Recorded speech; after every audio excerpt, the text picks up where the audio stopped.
In this video, we're going to practice shading in different ways. Some of our goals will be to have a full range from dark to light. We're going to be doing a kind of an ocean scene.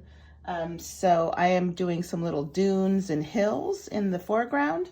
And in each of these spaces, we're going to use a different kind of shading. I'm going to do a little ocean kind of line, like a pretty straight line coming out here, maybe hitting that hill.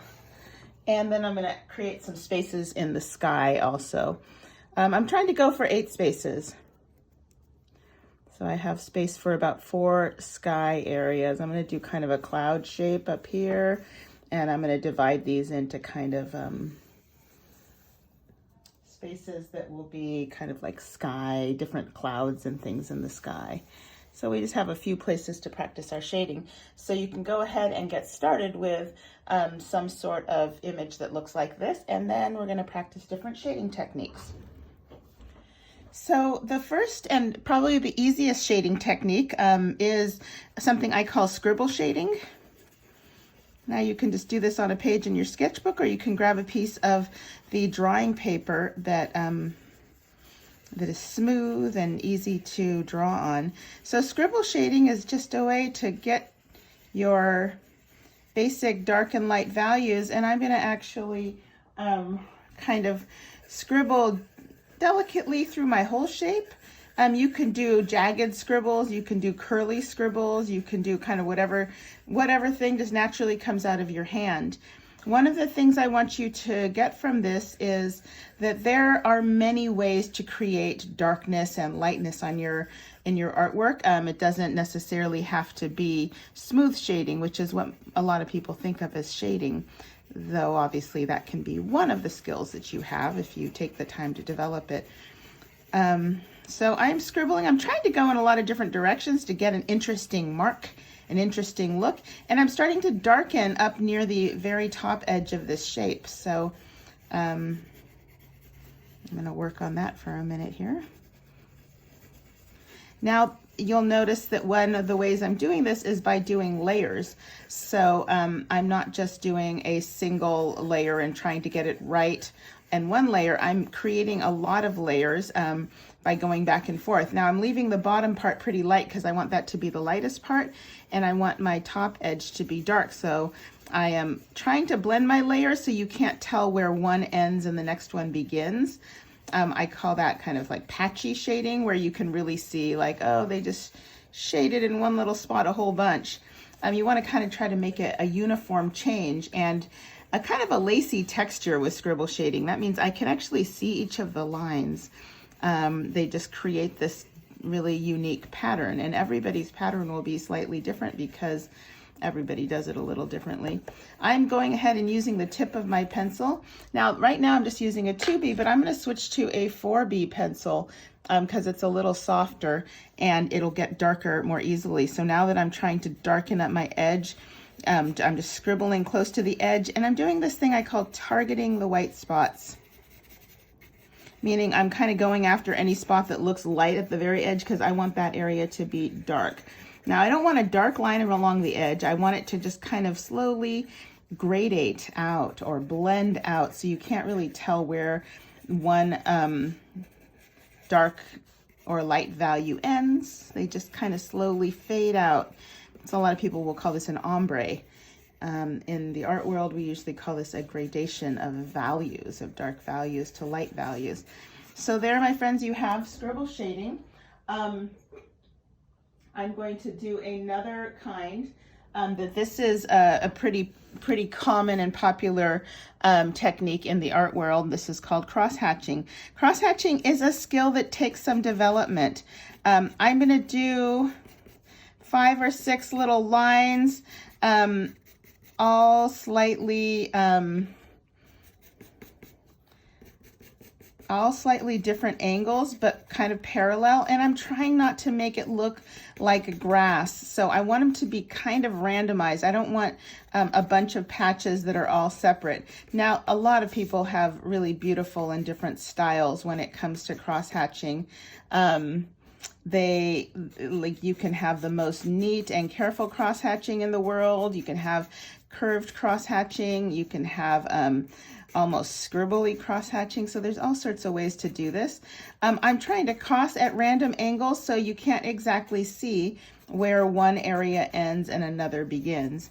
I'm going to kind of try to go light back in this corner and I can go light in two ways just to make it so it's different from this dark part here. I want to be light in this bottom corner. I can do this in two ways. One, I can do my strokes further apart, or the second thing is I can just do them more lightly. Or you can do both of those things if you want a light area and cross hatching.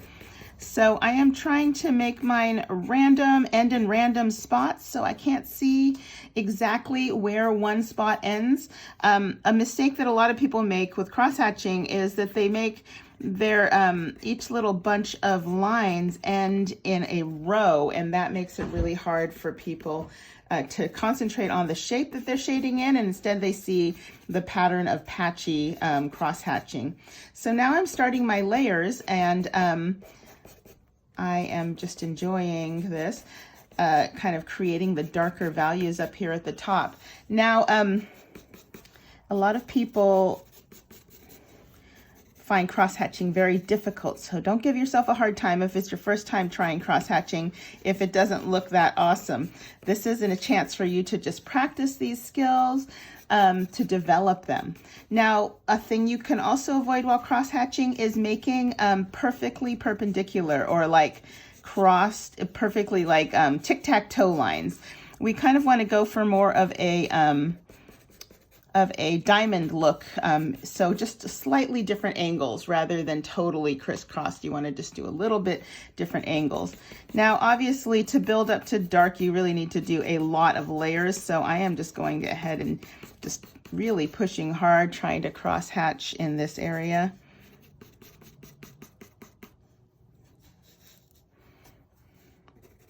And targeting white spots again at the very edge to get rid of any white that I have there.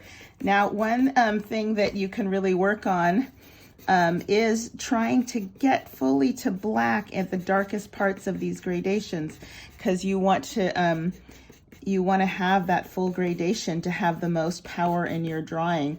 So you can see I'm slowly building up with this nice soft pencil to really black, and even though it kind of looks like I'm just scribbling it in, I'm not. I'm creating that by doing cross hatching, and then that creates a certain really delicate and wonderful texture. Okay. Now, there is just an infinite amount of ways to create textures, or light and dark. One of the ways that I kind of play with once in a while are these wiggly lines. And now this is kind of my ocean area, so I'm going ahead and doing little wiggly lines to kind of, I want it to kind of look like an ocean that, you know, the wind is blowing against, and it makes those little kind of lines and wiggles. I think I'm going to bring this up a little bit more because I wanted it to intersect with the ocean right here. Okay. So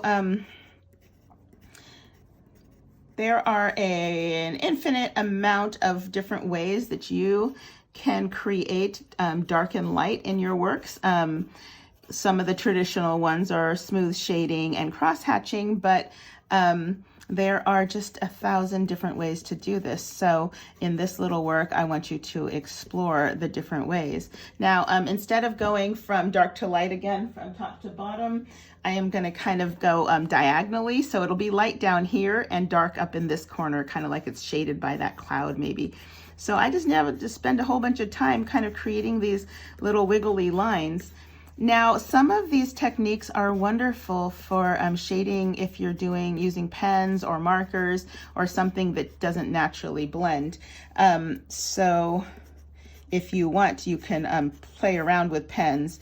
I know a lot of you have a Sharpie handy, a fine tip Sharpie, and a lot of these, especially cross hatching and these kinds of little lines, are wonderful in pens. So if you have a pen and you want to try these out in pen, you can do that too, just to get a feeling for the different ways that you can do this. Now, one mistake that I see people make a lot is that they don't get to full dark. So you want to make sure you're getting to as dark as you can with whatever medium you're using. I don't want to just see it like this, because this is pretty light. I want to see you build it up to really, really dark if you can. Okay, so I am just, it takes a little while to do this, but it can be really enjoyable if you listen to some music, talk to a friend, enjoy a book on tape, maybe watch a show that doesn't require you to look too much, a show you've already seen. Sometimes I like to watch a show I've already seen kind of out of the corner of my eye, but mostly I'm just spending time looking at my work, and I don't have to pay too much attention. I'm going to switch to my darker pencil here because I want to get really dark, and the darker pencil does that a little bit more quickly.